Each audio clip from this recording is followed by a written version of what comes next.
नमस्कार, मी रिद्धी म्हात्रे. महाराष्ट्र हॅपनिंग या बुलेटिनमध्ये आपल्या सगळ्यांचं स्वागत. सुरुवातीलाच एक महत्त्वाची बातमी. मराठा आंदोलक आज फडणवीसांच्या घराबाहेर आंदोलन करणार आहेत. ठाकरे, अजित पवार यांच्यानंतर आता देवेंद्र फडणवीसांच्या घराबाहेर आंदोलन केलं जाईल. रमेश केरे यांच्यासह मराठा आंदोलकांकडून नेत्यांना निवेदन दिलं जात आहे आणि आरक्षणावर आपली भूमिका स्पष्ट करा अशी मागणी केली जाते. गुन्हे दाखल होऊ राहिले, आमचे मराठा बांधव या ठिकाणी आत्महत्या करू राहिले, आमच्या मराठा युवकांवरती गुन्हे दाखल होऊ राहिले. आंदोलन करत असताना अजून गुन्हे मागे घेतले नाही. मग आम्ही आमचा न्याय हक्क कोणाला मागायचा? यांना निवडून आम्ही द्यायचं आणि पुन्हा यांच्या दारात आम्ही जायचं का? अजिबात नाही. आता यांना घराच्या बाहेर पण आम्ही फिरणं मुश्किल करणार आहोत. फडणवीसांनी भेट नाही दिली तर काय पुढे काय? सागर बंगल्यावर ठिय्या आंदोलन करणार आहे. त्याच ठिकाणी मांडी घालून बसणार. काय पोलीस प्रशासनाला आमची विनंती आहे की देवेंद्र फडणवीस साहेबांनी मराठा समाजाला ओबीसी मधून आरक्षण भेटावं म्हणून आपली भूमिका या ठिकाणी स्पष्ट करा, ही आमची फडणवीस साहेबांना या ठिकाणी विनंती आहे. अहो, मी आत्ताच काय सांगितलं, हे सगळे राजकीय पक्ष काय करू राहिले माहितीये का? मराठा आंदोलनाचा स्वतःच्या राजकीय फायद्यासाठी सगळे या ठिकाणी वापर करून घेऊ राहिले. हा आमचा स्पष्ट या ठिकाणी आरोप आहे. चला, धन्यवाद. आपण नुकतंच बघितलं, ज्यांच्या नेतृत्वात हे मराठा आंदोलन केलं जाणार आहे फडणवीसांच्या घराबाहेर किंवा इतरही राजकीय नेत्यांच्या घराबाहेर यापूर्वी केलं गेलं, ते रमेश केरे पाटील पत्रकारांशी बोलत होते. आपण फडणवीसांच्या घराबाहेर ठिय्या आंदोलन देणार असं त्यांनी स्पष्ट केलं.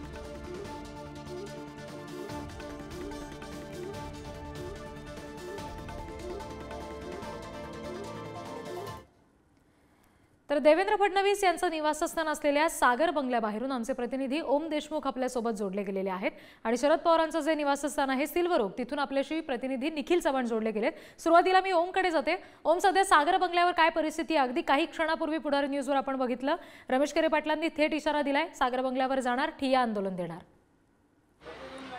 रिद्धी, आपण दृश्यांमध्ये पाहू शकतो की सागर बंगल्याच्या समोर जे गृहमंत्र्यांचं निवासस्थान आहे देवेंद्र फडणवीसांचं, त्या बंगल्याच्या बाहेर तगडा पोलीस बंदोबस्त लावण्यात आलाय. पोलिसांच्या तुकड्या या ठिकाणी तैनात करण्यात आलेल्या आहेत. वरिष्ठ पोलीस अधिकारी देखील या ठिकाणी आलेले आहेत.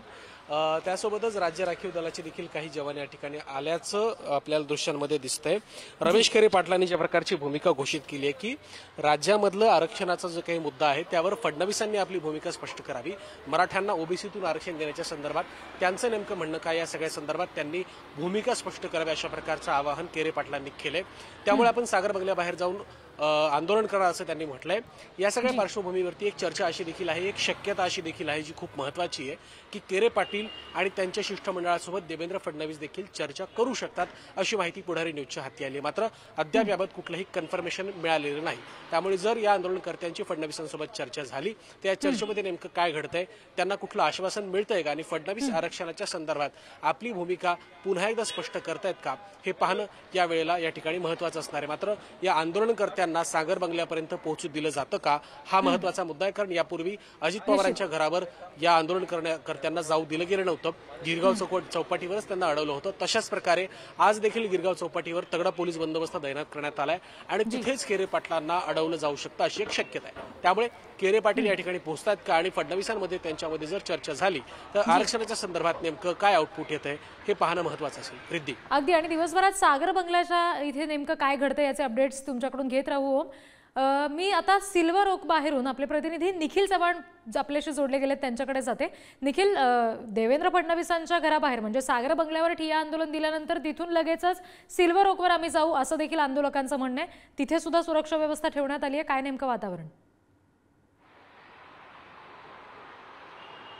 नक्कीच रिद्धी, आज सकाळपासूनच सिल्वर ओकवरती या ठिकाणी पोलीस बंदोबस्त आहे तो तैनात करण्यात आलेला आहे. आज सकाळपासून पोलीस या ठिकाणी बंदोबस्तात असून रमेश केरे पाटील यांनी जी भूमिका स्पष्ट केलेली आहे या भूमिकेला पाहता ते शरद पवार यांना देखील भेट देण्यासाठी येणार आहेत. परंतु या ठिकाणी कोणताही अनुचित प्रकार घडू नये यासाठी हा संपूर्णपणे बंदोबस्त आहे तो लावण्यात आलेला आहे. आपण पाहू शकतो पोलीस अधिकारी आज सकाळपासूनच या ठिकाणी आहेत आणि सिल्वर ओककडे जाणाऱ्या प्रत्येक गाडीला या ठिकाणी विचारपूस आहे ती केली जाते आणि या ठिकाणी आहे तो सिल्वर ओकच्या गेटवरती ज्या प्रमाणात पोलीस बंदोबस्त आहे त्याच प्रमाणात रस्त्यावरती देखील पोलीस बंदोबस्त आहे तो ठेवण्यात आलेला आहे. राज्य राखीव बताचे संपूर्ण जवान देखील या ठिकाणी तैनात करण्यात आलेले आहेत. रमेश केरे पाटील हे सर्वप्रथम सागर बंगल्यावरती जाणार आहेत आणि त्यानंतर या ठिकाणी सिल्वर ओकवरती शरद पवार यांची भेट घेण्यासाठी येणार आहेत. परंतु ज्या आधी पाहिलं की भेट न झालेल्या कारणामुळे केरे पाटील यांनी आंदोलनाची भूमिका आहे ती स्वीकारलेली होती. त्या पार्श्वभूमीवरती हा संपूर्णपणे पोलीस बंदोबस्त आहे तो ठेवण्यात आलेला आहे.